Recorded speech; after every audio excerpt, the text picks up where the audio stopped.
It's a good question to ask. The Sierra Club, sometime right around the starting of the COVID pandemic, lobbied Annapolis, and there was passage of the Climate Solutions Now Act of 2022. What is that? Maryland wants to go green. I think it's a good idea.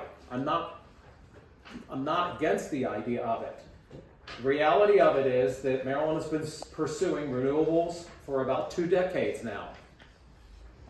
Solar and wind today contribute about 6% of all of Maryland's current electricity. Read that again, 6%. We're just not there yet, is what I guess I'd say with these renewables, even though we've been pursuing them for so long. When Maryland goes green, we close power plants. Anybody recognize or remember this one? This is down in Bowley's Quarter, the CP Crane power generating plant. It's not there anymore. And again, since 2018, we've closed 6 plants. Well, we want to do it again, too. The Brandon Shores power plant is slated to be closed. Enter the name of this project, the Brandon Shores Retirement Mitigation Project. What is the Brandon Shores Retirement Mitigation Project? If you'll see here on the left, it's a map through Harford County into Baltimore County. There in red is Kingsville on the map. It's 29 miles. It already exists. And we essentially have this left set of towers right now on that right-of-way. In my opinion, we're creating an energy wasteland here. BGE's response, their campaign, their slogan is called Good Energy in Progress. Go look it up, goodenergyinprogress.com. I'm going to tell you tonight, this is dirty energy in progress. We will be perfectly content to close our power plants in here in Maryland and go to Pennsylvania for energy. What do you think they're burning in Pennsylvania? And do you think they'll burn a little bit more of it because of power lines and inefficiencies? They'll burn about 15% more coal than they would if they fired it here in Maryland. The players, Talon Energy, right now, they own Brandon Shores Power Plant. You'll hear about a couple of others, PJM and BGE. They are the ones that proposed this project. PJM, by the way, if you don't know, stands for the Pennsylvania, Jersey, Maryland Interconnection. So Maryland's a component of it. Maryland is part of it. PJM, what is it? It's a regional grid operator. They're in 13 states, predominantly here in the Mid-Atlantic area, but they go all the way over to Chicago. I'll talk to you about Chicago in a bit, tell you what's going on out there. Again, what does PJM and BGE want? With the closure of the Brandon Shores power plants, they want to add another set of power poles through our community, our communities. We're here tonight to talk about our community here in Kingsville. Again, this is what we have right now. This is what we could have. I just see this as more extension cords from Pennsylvania. And again, importation of just dirty energy because Maryland can't do the right thing. I said it a long time ago, it's not my mission statement here, but enough is enough. When Maryland goes down this rat hole, we go from importing 40% of our electricity currently to upwards of 85%. Why would we do that? Well, when we do, the law of supply and demand kicks in. And it will kick in. Electricity is a commodity. It's traded like oil, metals, precious metals, even eggs. We are all familiar with that one in our today lives. Annually, PJM holds capacity auctions. In last July, they'll do another one this July. The capacity auction for 2025 into 2026, it's a futures market. The cost went from 2.2 billion to 14.7 billion. That's an almost 700% increase in the electricity futures market. me say that to you again. A 700% projected increase at this point until they have another auction. Your BGE bill is set to soar, and it has nothing to do with hot, cold, lukewarm, or anything else. You all just paid double on your bills. You ain't seen nothing yet. Look at this map. This is a slide from a PJM presentation. It was presented in Annapolis when I testified a little over a month ago. Look at that orange area right there on that map. That's the BGE territory. It should be blinking orange because it's going to get ready to glow steady red. BGE in the PJM region will pay the highest electricity cost of any other state in the PJM region. Next, do you think other states are simply lining up to sell more electricity? They're not. You already heard that the thought is we're going to get this electricity from Pennsylvania. Here's one of their state senators. Pennsylvania, one of the top electricity producers in the nation, is being asked to sponsor $160 million worth of new high voltage power lines solely to transmit electricity generated here in Maryland. You think they're happy about it? There's another case. Look at this. TransSource Pennsylvania versus DeFrank. The state of Pennsylvania has the equivalent of their Public Service Commission. It's called the Public Utility Commission. They're now in the U.S. Court of Appeals, the Third Circuit, fighting this.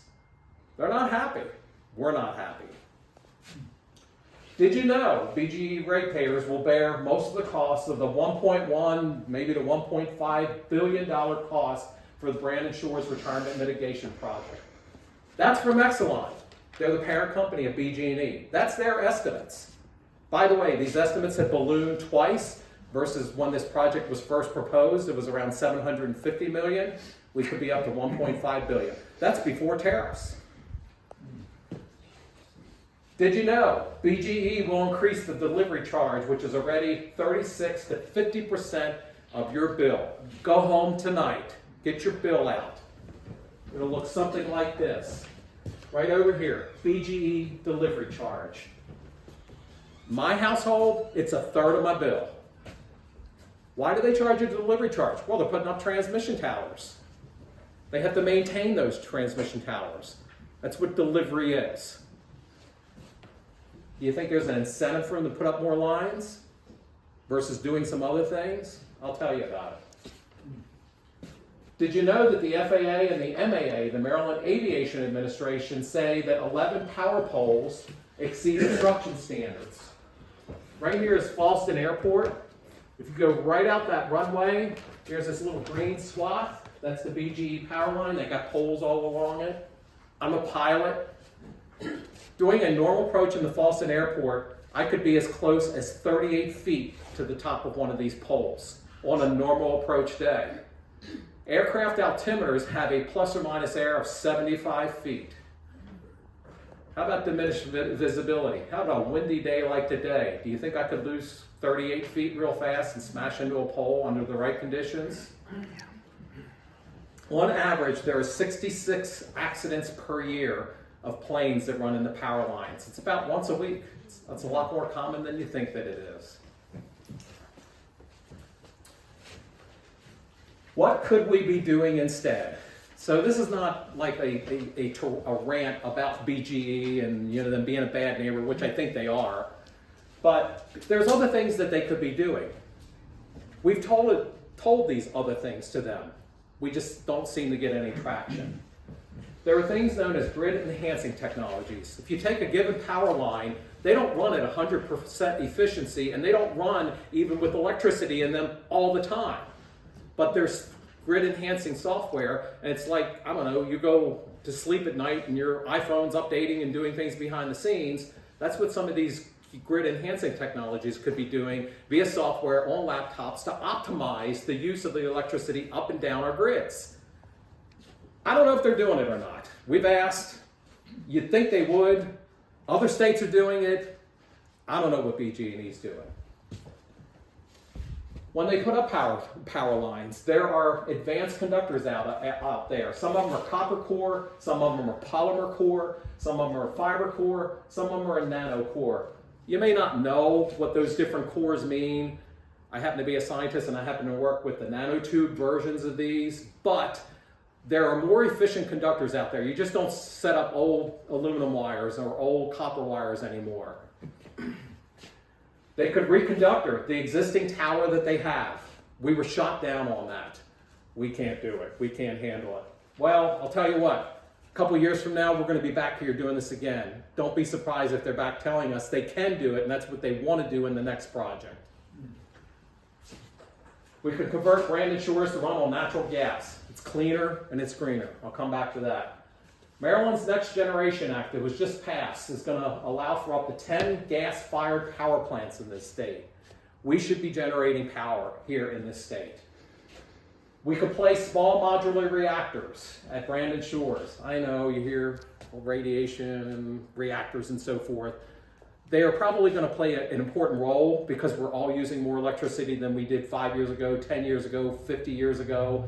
But this is the next generation nuclear reactors. They come in on flatbed trucks. They can be placed in a couple of years, but they exist. Tell you how important they are. Virginia right now is working with Amazon on doing exactly this in Northern Virginia. And Google is working in the state of Tennessee to do exactly this. So they can be done and it is happening. Why not Maryland? We're just absent from that discussion.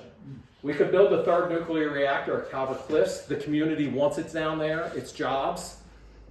We might do it. We might not do it. I don't know. And then we could also have underground burial of these lines. Why is that important? Some of my colleagues will talk about wildfire risk and no fire hydrants in Kingsville, but I'll leave you with that thought. Bottom line, Maryland should be generating more power where we control the price. If we get it from Pennsylvania, do you think we control the price? So, if you take the Brandon Shores power plant, for somewhere between 135 to 720, it's a wide spread because there's different people that say different things. Brandon Shores could be converted to run on natural gas versus us spending over $1 billion to put up new power lines. I actually asked about this in a poll that I put up. What would you prefer to see? New power lines or the conversion of that plant down at Brandon Shores to natural gas? Overwhelmingly, 100% of the respondents so far. It's on our Facebook page. It's No More Power Lines. If you don't know about it, please join it. Please like it. Please vote. If PJM and BGE insist on shoving these new power lines down our throat, we say, why not bury them? PJM, remember me telling you about one of the two players in this, PJM and BGE? Well, guess what? PJM is right now involved in a project right here in the Midwest, from near Chicago out to Mason City, Iowa. It's a 350-mile-long project. They want to use this So Green HVDC links. Let me tell you about that. It's a trench 5 feet tall and 3 feet wide. That's what I'm depicting right there. The conductors that can be run through that are about the size of your head. But if you took all the conductors that are out there on the poles right now and put them all together, that's what they're going to be doing as part of this project. And again, PJM, the grid operator here in the area, is doing this for 350 miles. Do you think they could do it for 29 miles? They don't want to do it. We don't know why. And by the way, that project will transmit 2,100 megawatts of electricity at 525 kV with a whole lot less EMF. One of my colleagues will talk to you tonight about EMF. But a whole lot less because it's in the ground. In my opinion, the Brandon Shores Retirement Mitigation Project has nothing to do with enhancing grid reliability. Nothing. It's about BGE adding another delivery charge to your BGE bill to fatten their wallets and the corporate company's Exelon, the parent company. Is this what we want our future to look like? Thank you.